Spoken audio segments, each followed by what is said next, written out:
Hi guys, we're making buko salad today in Philippines.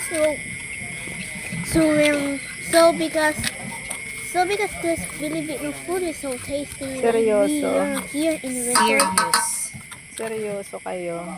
Lalo na to, sana to. Seryoso.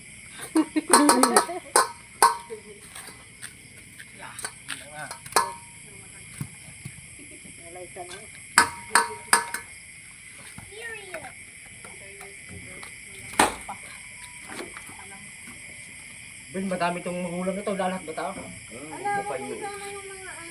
Ay, sila sama yung ano. Mapakla yan. Ate Bon, excuse niya. Ay, sorry po. Ano papakla? Tawag mo sa ano. Beeper. Hindi pero nga ng bilaot guys. Mana kailangan ko malambot. May